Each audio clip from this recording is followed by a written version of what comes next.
A gente vai agora para Brasília falar com a repórter Luciana Verdolim sobre algumas últimas declarações do vice-presidente Hamilton Mourão. O que disse o vice aí em Brasília, Luciana, e qual foi a repercussão da fala?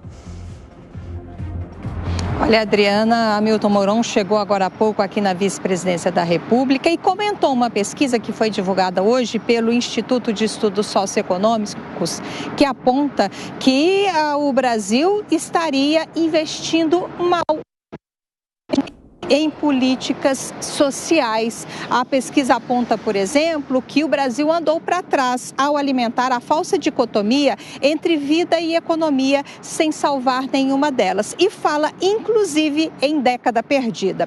O vice-presidente Hamilton Mourão classificou as afirmações como exageradas. De acordo com ele, é preciso analisar o caso com profundidade. É preciso avaliar a questão de forma bastante objetiva e não se pode falar em década perdida, levando-se em consideração que o governo tem apenas 3 anos. Com relação às críticas, à forma que o orçamento geral da União está sendo aplicado no país, a questão envolvendo políticas sociais, Hamilton Mourão também lembra que o Congresso Nacional é corresponsável pela aplicação dessas verbas e cabe também a deputados e senadores a apontar onde deverão ser direcionados esses recursos. Com relação, inclusive, à possibilidade de greve no Banco Central, Hamilton Mourão lembrou que o governo tem um discurso, um pedaço do orçamento, algo em torno de 1 bilhão e 700 milhões de reais,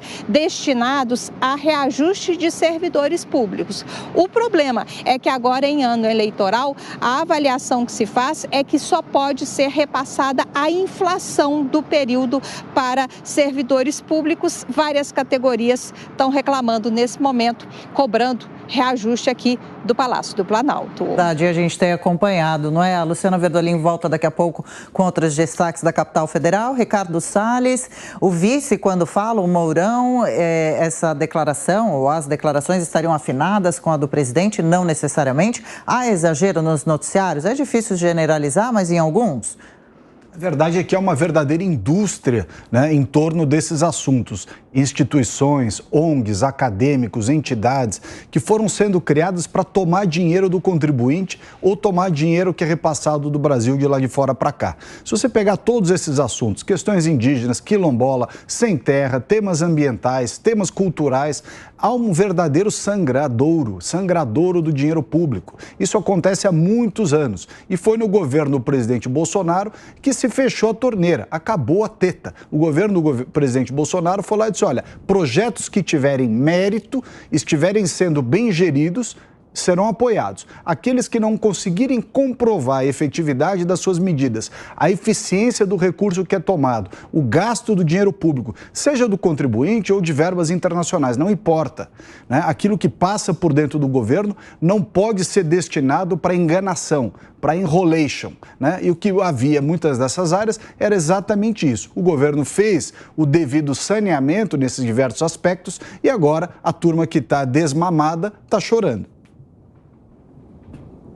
Olha, eu acho que a mamata continua exatamente a mesma. É difícil dizer o oposto depois que os jornais trouxeram nas últimas 2 semanas revelações, né, denúncias de que pastores é que decidem para onde serão destinados recursos do MEC, do Ministério da Educação. E 3 prefeitos já disseram à Comissão da Educação do Senado na semana passada que isso acontece mediante cobrança de propina. Então, se você me pagar 1 quilo de barra de ouro, ou então 15 mil reais ou 40 mil reais, eu passo o seu município na frente e garanto a liberação e empenho de recursos para a construção de uma creche de uma escola. Aí depois a gente tem a notícia de que há uma licitação com sinais de superfaturamento para comprar ônibus para a área rural dessas mesmas escolas, ou seja, crianças que moram muito longe, muito distante da escola, precisam desses ônibus que custariam em torno de 200, pouco mais de 200 mil reais, aparece ali num contrato de licitação por 400 mil reais, um contrato que deveria custar pouco mais de 1 bi, saiu por mais de 2 bi. Aí ele foi embargado pelo Tribunal de Contas da União. E isso só aconteceu, não aconteceu por causa do controle de órgãos internos, como insiste em dizer o presidente Bolsonaro.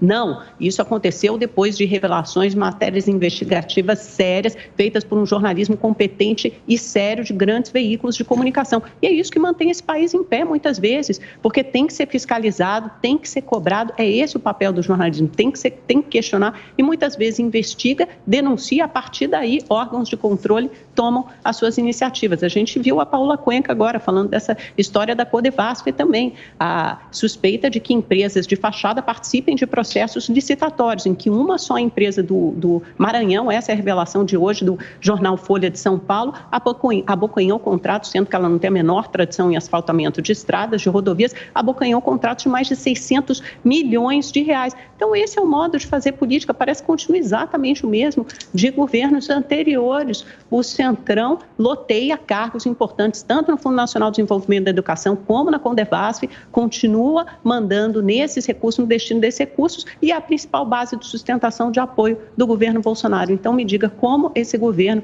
vai conseguir se distanciar de eventuais práticas de malfeitos, de corrupção ou simplesmente de mau uso de dinheiro público, dinheiro que é mal empregado, dinheiro que é superfaturado, dinheiro que é gasto a mais quando deveria ser economizado.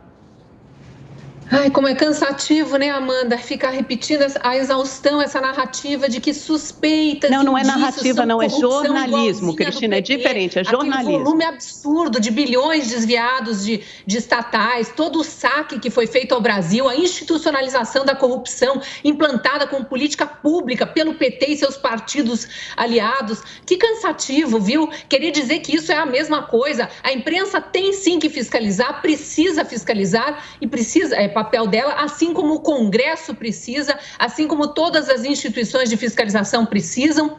Então, não vamos aí dizer que a imprensa, só a imprensa está fiscalizando e descobrindo coisas que são iguaizinhas nesse governo, a governos anteriores. O eleitor, a população brasileira não é otária. Consegue ver as notícias e saber exatamente o que é fato e o que é narrativa. Não vou nem perder tempo aqui desmentindo a bobajada que foi colocada, mas eu preciso dizer o seguinte, eu acho que Hamilton Mourão está extremamente certo quando ele diz que há exagero no noticiário, e pegando só aí as questões de quilombola, de índio, de desmatamento e tal.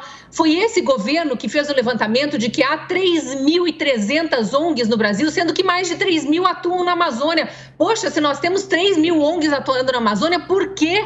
Por que só agora se descobriu que há desmatamento? Nos governos passados houve alguma melhora para o povo da Amazônia? Alguma atuação efetiva dessas ONGs? Ou foram usando o dinheiro para eventos fora da Amazônia e que só agora a gente começa a saber o que eram? A gente sabe dos congressos, dos vários sindicalistas, né, alojados aí nessas ONGs, do que elas faziam efetivamente para enaltecer governos que estavam nos saqueando, roubando todas as nossas riquezas, em vez de ajudar o povo sofrido e pobre da Amazônia, que dizia, né, que estava no alvo da preocupação dos governos anteriores. Então, é muita ladainha, é muita repetição de narrativa, é papagaice isso, em vez de trazer fatos contundentes. Querer dizer agora de que uma licitação que trouxe um valor supostamente superfaturado é crime, igual ao carregar crianças em pau de arara, como se fazia nos governos passados, sem haver a menor preocupação com compra de ônibus,